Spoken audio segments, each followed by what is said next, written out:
People who listen to their phone full volume in public, why do you do it? Maybe they are just trying to share their impeccable taste in music, or maybe their headphones are on eternal backorder. Honestly, I think it's a public service audition for their upcoming debut on America's Got Talent.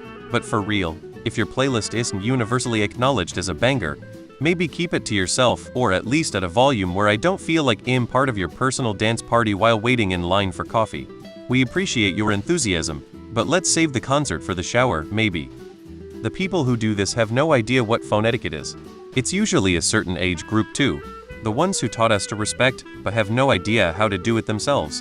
I would say you likely won't get answers from those people here, but I think they just don't think. They don't have the awareness to realize how incredibly grating it is. Because they want to piss people off and start fights, beat up someone with their mates when asked to turn it off. That or they're brain dead. Ugh, try having a relaxing massage in a massage chair at the gym and some lady is FaceTiming in the other chair. I was losing it.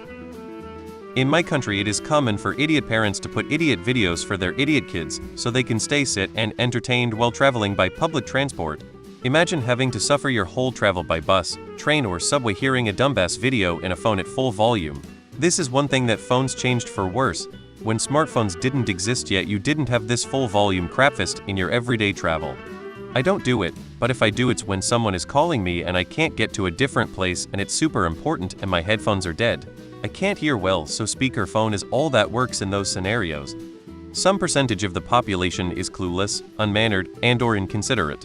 In a poll, 56% of Americans think Arabic numbers shouldn't be taught in school. Facepalm. They are cunts, it's simple. Same as people who throw litter out of their car window or walk slowly in the middle of a corridor on their phone. It doesn't just apply to old folks but people on their 20s as well.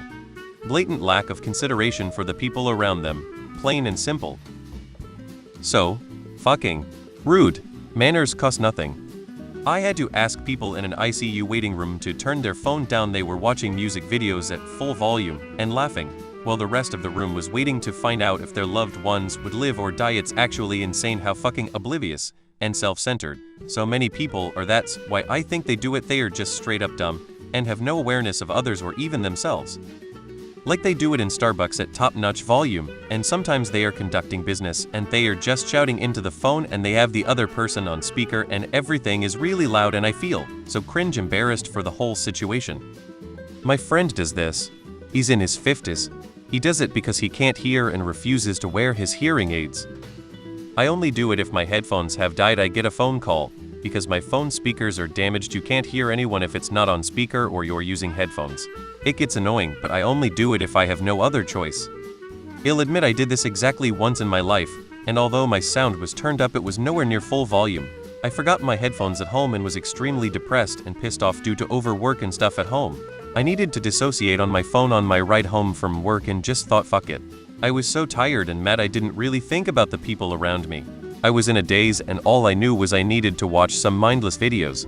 I can't believe I did that. I'm usually self-conscious and careful in public. For me, there was a guy at work who did this in the locker room all the time, and then I confronted him. It turns out he'd only been in America a short time and just wasn't socialized to the etiquette standards of America yet. Felt like a major asshole after.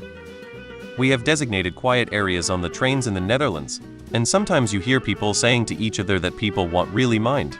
I then tell them about my autistic ex who would literally shut down if they overstimulated him too much, and that area was all that he had to charge back up for whatever he was doing. That's worked 2 times. There's a good chance that these are the people who lack an internal monologue. Before I got my new implants that actually connect to my phone wirelessly, my only headphone equivalent option was external accessories that cost hundreds of dollars and tended to break after a year or 2, so there were long periods of time when I didn't have any headphone equivalents and still needed to make phone calls urgently or listen to something. There were actually a few times I was desperate enough to try and tape earbuds to my microphones. It did not work out well. As you might be able to imagine, I cannot understand phone calls without direct streaming or speakerphone. Even with speakerphone, it's still pretty difficult.